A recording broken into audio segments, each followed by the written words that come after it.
বিসমিল্লাহির রহমানির রহিম। আমাদের মধ্যগুলো এরা নতুন বে করলি 6 মাস আল্লাহর কাছে ছুটি নাই। আরে হ্যাঁ না না, এরা তো বেদ দিন বিকেল 4টাইতে আমুল গোনে। ও আল্লাহ, এখন পর্যন্ত সন্ধে হয়নি কেন? আজকের বেলাটা এত বড় হয়ে গেছে কেন? ও সব না, তার মানে ও তো ষাঁড়ের মতো হাল চড়বে, বুঝতে পারছেন না? ওর কিসের নামাজ আর কিসের কি? আয় আপা, হক কথা বলবো, এসব তুবড়ে গেছ কেন? হক কথা বলবো না, আমাকে চেনেন তো? হ্যাঁ, আমি যন্ত্র মোটে ভালো না। এই শোনেন, গরু ছাগল আপনাদের এদিকে পোষে না? গরু ছাগল দেখবেন যখন সকাল 8টার সময় ছেড়ে দেবেন, গরু ছাগল রাস্তায় দাঁড়িয়ে কল কল ঝাড়তে, ওর লজ্জা শরম আছে? আরে কথা বলে না, গরু ছাগলের লজ্জা শরম আছে? ও কি পেশাব করার সময় ভাবে করিমের মেয়ে আমার দেখ, ছাত্তারের বেটা আমার? আর কথা বলে না, জলিলের বেটা আমার দেখতে পাচ্ছে সবার সামনে, কোন লজ্জায় রাস্তায় দাঁড়িয়ে ঝাড়ি? ও মনে করে আমার কেউ দেখতে পান। ও গরু ছাগল দেখবেন রাস্তায় দাঁড়িয়ে ও চোখ কান মুজে ওর কাজও করতে। আয় আব্বা, আমাদের মুচো মানে ছানাগুলো সারা রাত ষাঁড়ের মতো হাল চইল, সকাল 7টার সময় উঠে এদিক ওদিক দেখিয়ে রাস্তার ধারে গাছের গোড়ায় বসে শালা পাইপ বার করে এমন স্টার্ট মারতে যে 2.5 ইঞ্চি জায়গা খাড়া করে দেবে। এই হ্যাঁ না, আয় আব্বা, গরু ছাগল পেচাপ করে মেশিন ধোয়, এরা কথা বলে না কেন?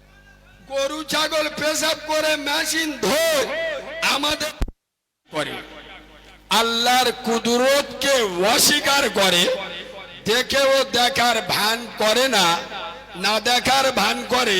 তখন আল্লাহ বলছেন ওই কুদরতটা, নিয়ামতটা তখন গজবে পরিণত হয়।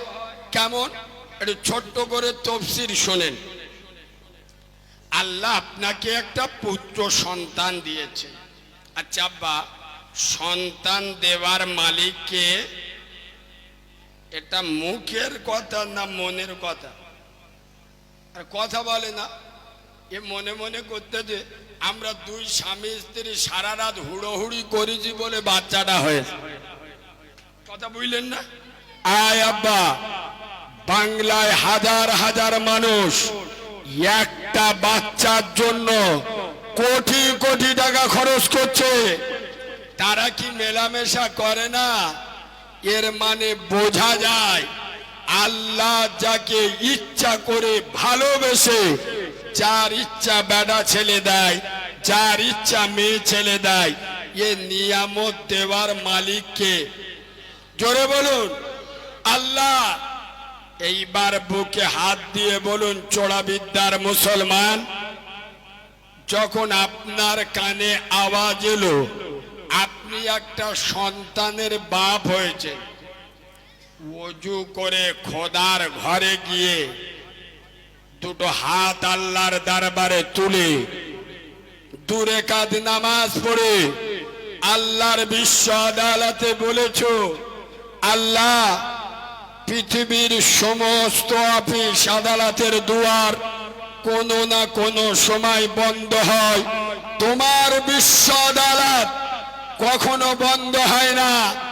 আল্লাহ, আমি একজন তোমার নগণ্য গোলাম। আল্লাহ, আমি নামাজ ঠিক মতো পড়ি না, কিন্তু আমার যে নিয়ামত, পুত্র সন্তানের মতো নিয়ামত তুমি আমাকে দিয়েছো। আল্লাহ, আমি এই সন্তানের বাপ, তোমার বিশ্ব আদালতে দোয়া চাচ্ছি, আমার ছেলেটা যেন দিনদার, নেককার, পরেজগার, আল্লাহওয়ালা হয়। আল্লাহ, আমার এই সন্তানের দ্বারাই যেন আমার জাহান্নামের রাস্তা না ধরতে হয়। ও আল্লাহ, আমার সন্তান যেন সমাজের এর দ্বারাই উপকার হয়, এ যেন ইতিম অনাথের মাল ঝেড়ে না খায়।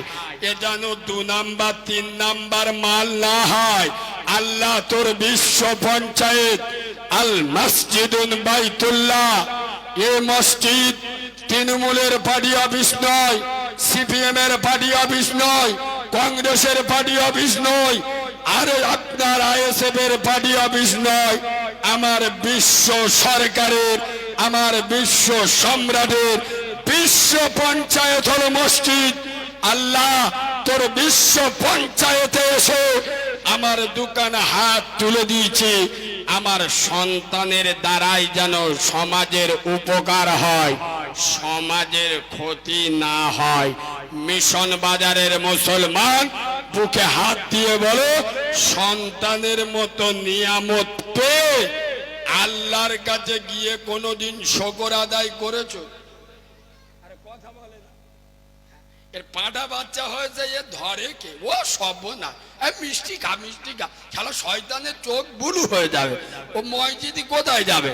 আয় আব্বা, এ আল্লাহকে ভুলেছে, আল্লাহ একে ভুলেছে। আল্লাহ এর সন্তানের মতো নিয়ামত দিয়েছে, এ আল্লাহকে মনে রাখে নাই। ওই সন্তান এর জন্য গজব হয়ে দাঁড়াবে, ও মাল বড় হয়ে বাপের ভাত দিবে। আরে কথা বুঝতে পারছো না? পারছো না?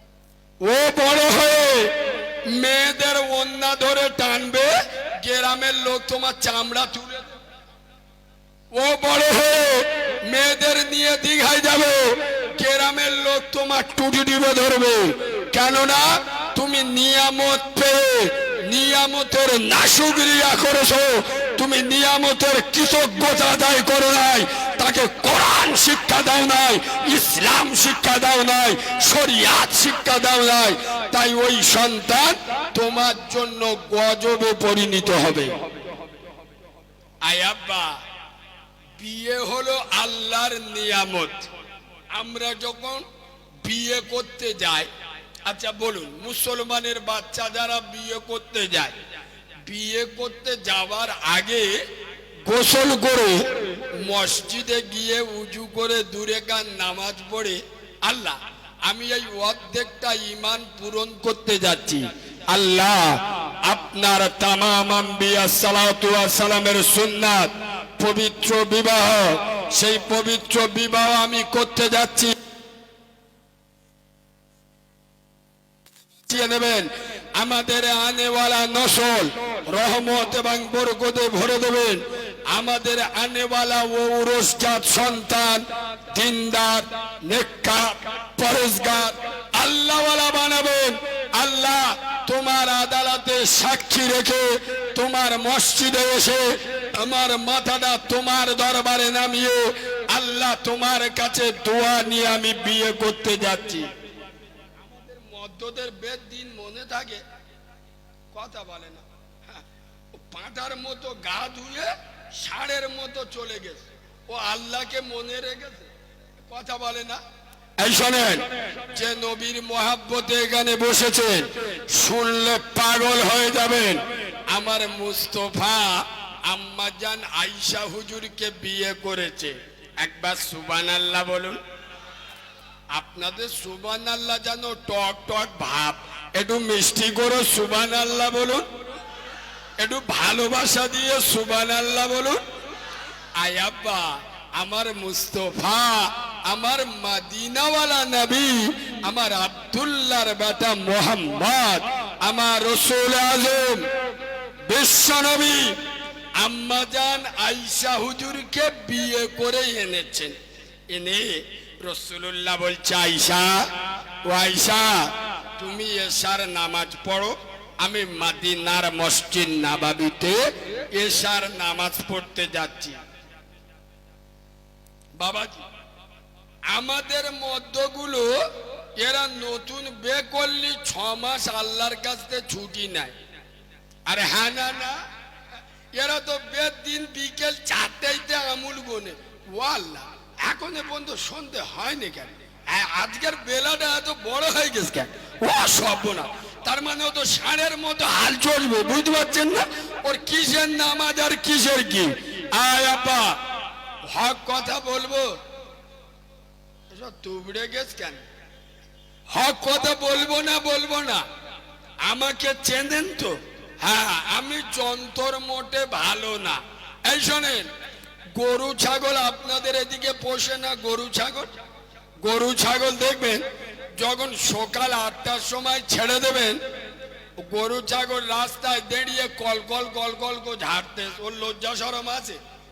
আরে কথা বলে না, গরু ছাগলের লজ্জা শরম আছে? ও কি পেশাব করার সময় ভাবে যে করিমের মেয়ে আমার দেখতে, ছাত্তারের বেটা আমার, আর কথা বলে না, জলিলের বেটা আমার দেখতে পাচ্ছে সবার সামনে, কোন লজ্জায় রাস্তায় দাঁড়িয়ে ঝাড়ি। ও মনে করে আমার কেউ দেখতে পান। ও গরু ছাগল দেখবেন রাস্তায় দাঁড়িয়ে ও চোখ কান মুজে ওর কাজও করতেছে। আয় আব্বা, আমাদের মুচো মানে ছানাগুলো সারা রাত ষাঁড়ের মতো হাল চললো।